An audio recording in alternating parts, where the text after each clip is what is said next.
नमस्कार मित्रांनो, द विजय अकॅडमीमध्ये तुम्हा सर्वांचं स्वागत आहे. तर आजपासून आपण HTML हा कोर्स बघणार आहोत. HTML ही वेब डेव्हलपमेंटमध्ये वापरल्या जाणारी, बेसिकमध्ये येणारी, सगळ्यात जास्त वापरल्या जाणारी लँग्वेज आहे. तर आपण HTML पासून चालू करणार आहोत. तर HTML ही आपण इझी वेमध्ये समजून घेणार आहोत आणि basic to advance step by स्टेपमध्ये जाणार आहोत. यामध्ये आपण एक्झाम्पल्स वगैरे, कोड वगैरे सगळं बघणार आहोत.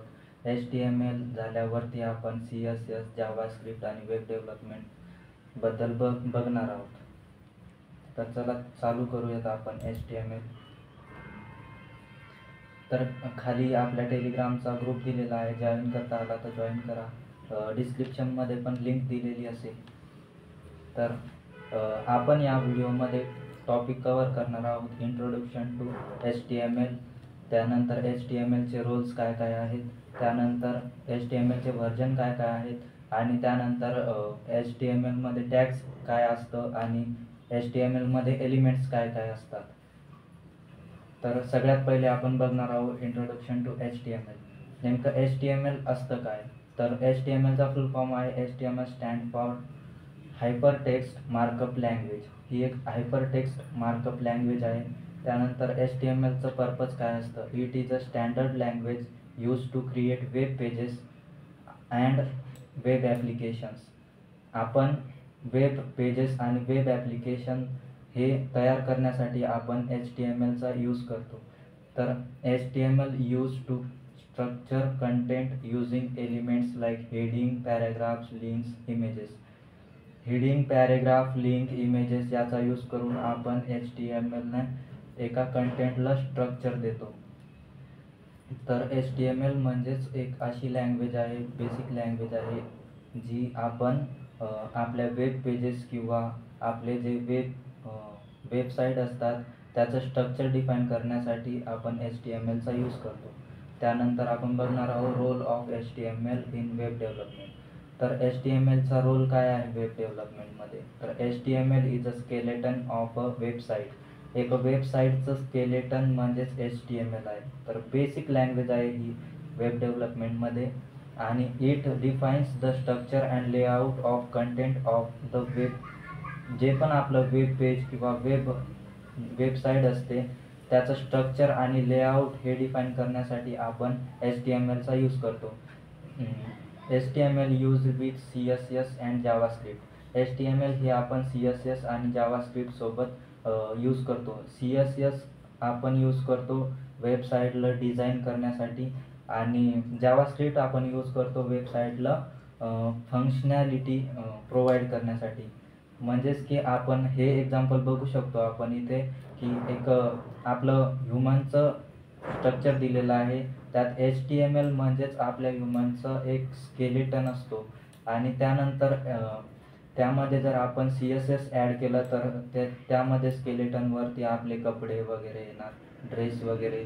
आणि त्यानंतर त्यामध्ये जावास्क्रिप्ट ॲड केली तर जावास्क्रिप्ट म्हणजेच फंक्शनॅलिटी, आपण चालतो, बोलतो, जे पण ॲक्टिव्हिटीज करतो त्यात जावास्क्रिप्ट. तसंच आपण वेबसाईट बनवणार आहोत तर वेबसाईटसाठी आपल्याला त्या सगळ्यात आधी वेबसाईटचं स्ट्रक्चर बनवावं लागेल. तर स्ट्रक्चर बनवण्यासाठी आपण सगळ्यात पहिले यूज करणार आहोत HTML लँग्वेज आणि त्या स्ट्रक्चरला आपण डिझाईन वगैरे करणार आहोत. त्याचा यूज करण्यासाठी आपल्याला CSS लँग्वेज शिकावं लागेल आणि ॲडव्हान्स म्हणजे वेबसाईट वर्क कशी करेल नंतर त्याच्यावर बटन असतात, क्लिक वगैरे करतो आपण त्या बटन्सला, तर त्याच्यासाठी आपण जावास्क्रिप्टचा यूज करतो. तर हे झाले आपलं रोल्स इन वेब डेव्हलपमेंट HTMLचे. त्यानंतर व्हर्जन्स ऑफ HTML. तर टोटल 3 व्हर्जन आहे HTMLचे. HTML4 हे ओल्डर व्हर्जन आहे, वाईडली यूज बिफोर 2010.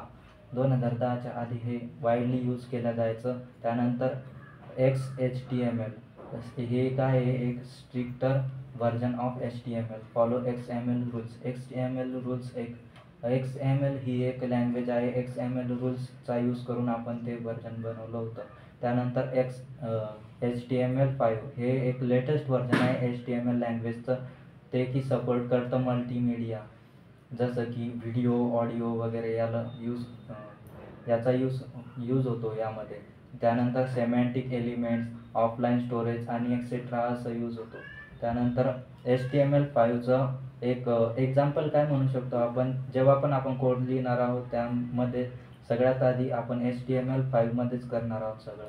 तर HTML5चा हा सिंटॅक्स आहे किंवा हे एक डॉक टाईप आहे, हे आपण प्रत्येक ह्याच्यामध्ये लिहिणार आहोत. तर त्यानंतर HTML it is a markup language use to structure content.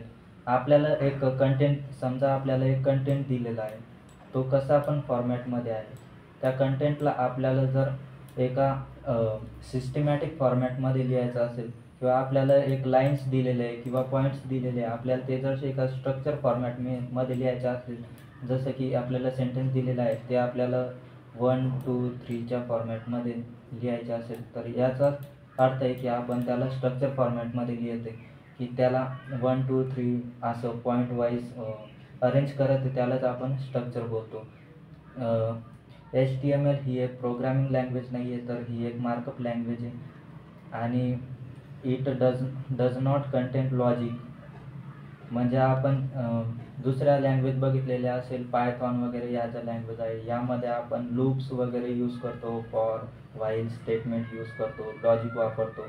तर HTMLमध्ये असं काही नसतं. HTML ही एक स्ट्रक्चर डिफाईन करण्यासाठी बनवली गेलेली एक लँग्वेज आहे, जे आपण वेब डेव्हलपमेंटसाठी सगळ्यात जास्त यूज करतो. तर याच्यानंतर आपण बघणार आहोत what are the tags in HTML. तर HTMLमध्ये टॅग्स काय असतं? Tags are keyword surrounded by angle brackets. Angle brackets असतात आपले, त्याला सराउंडेड बाय टॅग्स असतात. आपले जे कीवर्ड्स असतात, जसं की आपण बोलतो नेम वगैरे, नेम, तर त्याला आपण एका अँगल ब्रॅकेट्सने हे करतो. हे सोडा, आपण इथे बघा की अँगल ब्रॅकेट हे असतात, याने आपण शो करतो जे पण आपले कीवर्ड्स आहे. असे टॅग्स, याला टॅग्स बोलतात. Usually returns in pair, opening tag and closing tag. आता हे एक्झाम्पल बघा, समजा बी हा आपल्याला एक कीवर्ड आहे, त्याला आपण अँगल ब्रॅकेट्समध्ये लिहिलेला आहे, तर बी हा एक टॅग झाला आणि हा झाला त्याचा क्लोजिंग टॅग, आणि मध्ये हे पण जे आहे हॅलो वगैरे लिहितो आपण, ते झालं आपलं कंटेंट. तर मग हा झाला ओपनिंग टॅग आणि हा झाला क्लोजिंग टॅग. क्लोजिंग टॅगसाठी आपण अशी स्लॅश वापरतो टॅग क्लोज करण्यासाठी. तर हे झाला आपला क्लोजिंग टॅग.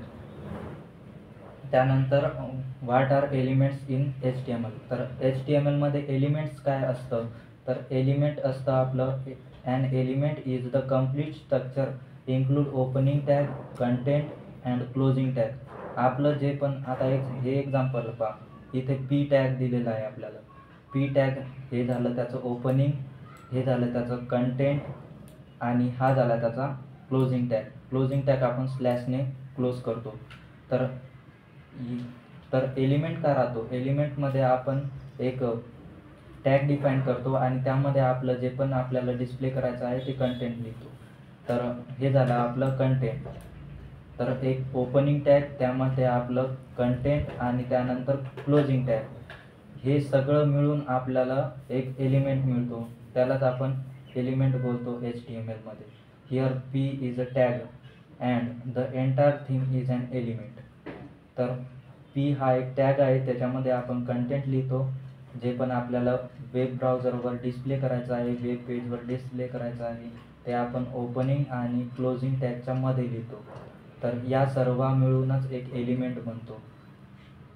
त्यानंतर हे झालं आपलं आजचं इंट्रोडक्शन अबाउट HTML. तर त्यानंतर आपण उद्याच्या चॅप्टरमध्ये किंवा नेक्स्ट व्हिडिओमध्ये आपण बघणार आहोत HTMLचं पूर्ण स्ट्रक्चर समजून घेणार आहोत.